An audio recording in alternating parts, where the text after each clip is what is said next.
पाकिस्तान और भारत के दरमियान खींचातानी तो चलती रहती है। एलओसी पर फायरिंग हो या पाकिस्तानी कबूतर को जेम्स बॉन्ड जैसे जासूस का स्टेटस देना, ये सब कुछ हम 2020 में देख चुके हैं। लेकिन 2020 की खास बात भारत और चीन के दरमियान बॉर्डर टेंशन थी, जो लद्दाख की गलवान वैली से शुरू हुई और फुल फ्लेज युद्ध के दरवाजे पर पहुंचकर रुक गई। दोनों देशों ने एक दूसरे को डराने धमकाने के लिए बहुत कुछ किया, लेकिन जैसे ही हिमालय पर बर्फ पड़ना शुरू हुई, वैसे ही भारतीयों के दिल में चीन से नफरत की आग भी ठंडी हो गई और चीनियों को भी जैसे चैन आ गया, क्योंकि अब दोनों मुल्कों के फौजी बर्फानी मौसम में अपने अपने मोर्चों में डेरे डाले दुबके बैठे हैं। एलएसी पर बर्फ पड़ने के साथ एलओसी पर सीज फायर वायलेशंस में तेजी देखी जा रही है। पाकिस्तान ये समझता है कि चीन से फुर्सत मिलने के बाद जरूर भारत किसी न किसी गड़बड़ की तैयारी में है। दूसरी तरफ भारत चीन को राफेल का ड्रावा देने के साथ स्टैंड ऑफ वेपन्स की डिप्लॉयमेंट पर जोर दिए हुए है। ऐसे में पाकिस्तान और चीन मिलकर ऐसा क्या कर रहे हैं जिससे नई दिल्ली को काफी टेंशन है। पाकिस्तान और चीन जो कुछ कर रहे हैं उसका नाम है शाहीन 9, यानी पाकिस्तान एयरफोर्स और चीन की पीपल्स लिबरेशन आर्मी एयरफोर्स की मुश्तरका जंगी मशकें, जो 2011 से हर बरस बाकायदगी से पाकिस्तान और चीन में बारी बारी मुनक्किद की जाती हैं। इस बार ये मशकें एक खास माहौल में हो रही हैं और वो माहौल है पाकिस्तान और भारत के साथ भारत और चीन के दरमियान बड़ी वाज़ेह मिलिट्री टेंशन का। भारत के दोनों पड़ोसी देश इस वक्त अलर्ट हैं। इंटेलिजेंस की बुनियाद पर पाकिस्तान की आर्म्ड फोर्सेस को भी किसी भी इंडियन मिस एडवेंचर को नाकाम बनाने के लिए अलर्ट किया जा चुका है, क्योंकि पाकिस्तान ये समझता है कि एलएसी के बाद भारत जानबूझकर एलओसी पर माहौल खराब कर रहा है और एक तीर से दो शिकार करने की ख्वाहिश रखते हुए स्टेट स्पॉन्सर्ड टेररिज्म की मदद से पाक चाइना या सी पैक प्रोजेक्ट को भी नुकसान पहुंचाना चाहता है। फरवरी 2019 में जो कुछ पाकिस्तान और भारत के बीच हुआ, उसमें दोनों देशों की एयरफोर्सेज और एयर डिफेंस ने बहुत कुछ सीखा। यकीनी तौर पर ऑपरेशन स्विफ्ट रिटॉर्ट ने इंडियन एयरफोर्स पर पाकिस्तान एयरफोर्स की कटिंग एज बर्तरी तो साबित कर दी, लेकिन इससे ये भी पता चला कि पाकिस्तान को S-400 ना सही लेकिन अपनी जरूरत के मुताबिक मौसर फिजाई दिफा यकीनी बनाने के लिए एक मौसर एयर डिफेंस सिस्टम दरकार है। अब एक तरफ तो पाकिस्तान के हमसाये में ईरान के पास रूस का S-300 एयर डिफेंस सिस्टम मौजूद है, तो चीन S-300 के साथ S-400 भी इस्तेमाल कर रहा है और इसके साथ ही भारत भी S-400 के खरीदारों में शामिल है। तो पाकिस्तान फिर पीछे क्यों रहे? बहरहाल इसी सूरत हाल में पाक चीन जंगी मशकें शाहीन 9 निहायत अहम तस्वुर की जा रही हैं। डिफेंस एनालिस्ट के मुताबिक इन मशकों से एक तरफ तो पाकिस्तान और चीन की आयरन ब्रदर फ्रेंडशिप का इजहार होता है, तो दूसरी तरफ पाकिस्तान में इन मशकों के लिए लैंड करने वाले चीनी लड़ाका तैयारों और पाकिस्तानी एयर डिफेंस सिस्टम की चुस्तियों और फुर्तियों को देखकर अंदाजा लगाया जा सकता है कि दोनों मुल्क क्या करना चाहते हैं और क्या कर रहे हैं।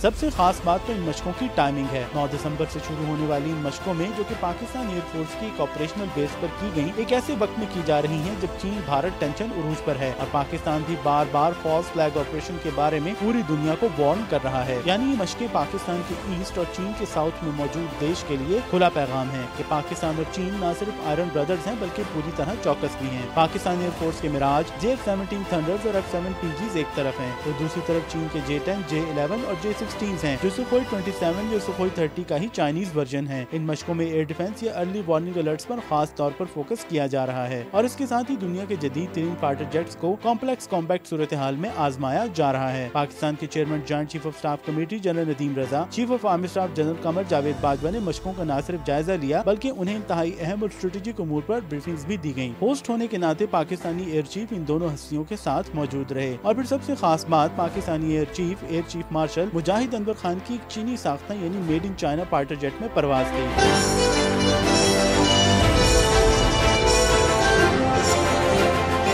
शाहीन 9 के दौरान पाकिस्तानी एयर चीफ किस चाइनीज फाइटर जेट को उड़ाकर उसकी सलाहियतों का जायजा लेते रहे, यकीनन ये बहुत अहम मामला है। और फिर जो कुछ एयर चीफ मार्शल मुजाहिद अनवर खान ने कहा वो उससे भी ज्यादा अहम। पाकिस्तानी एयर चीफ ने चाइनीज मिलिट्री एविएशन टेक्नोलॉजी को स्टेट ऑफ द आर्ट और वक्त के चैलेंजेस से निपटने के लिए जरूरत के ऐन मुताबिक करार दिया। पाकिस्तान एयरफोर्स के मुताबिक शाहीन 9 के दौरान चीनी फाइटर जेट उड़ाने के बाद एयर चीफ मार्शल मुजाहिद अनवर खान का कहना था कि चाइनीज मिलिट्री एविएशन टेक्नोलॉजी दौर जदीद की अस्करी जरूरियात का एक अहम जुज है और असर हाजिर के के तमाम चैलेंजेस से मुकाबला करने की मुकम्मल सलाहियत भी रखती है। चीनी पायलट्स की पेशा वाराना महारत की तारीफ करते हुए एयर चीफ ने कहा कि चीनी पायलट्स की जदीद तरबियत चीन की पीपल्स लिबरेशन आर्मी एयरफोर्स की अस्करी हवाबाजी की गैर मामूली सलाहियतों का अक्कास है। मैच के कामयाब इनेकाद पर एयर चीफ ने हवाबाजी के वसीम मैदान में जदीदियत को इस्तवार करने के लिए दोनों फिजाई अफवाज के बाहमी ताउन पर भी इत्मीनान का इजहार किया। एयर चीफ का कहना था कि दौरे जदीद में अस्करी हवाबाजी के मैदान में तरक्की के लिए न सिर्फ टेक्नोलॉजी पर महारत हासिल करना जरूरी है, बल्कि इस महारत का इतलाक जंगी हिकमत अमली और तदबीर दोनों पर करना भी उतना ही अहम है। उन्होंने शाहीन सीरीज मशकों को दोनों फिजाई अफवाज के लिए इंतहाई अहम करार दिया और कहा कि इन जंगी मशकों से बाहमी ताउन को फरोग देने के साथ दोनों अफवाज की अस्करी सलाहियतों और ऑपरेशन तैयारियों को तक़वियत देने में भी मदद मिलेगी।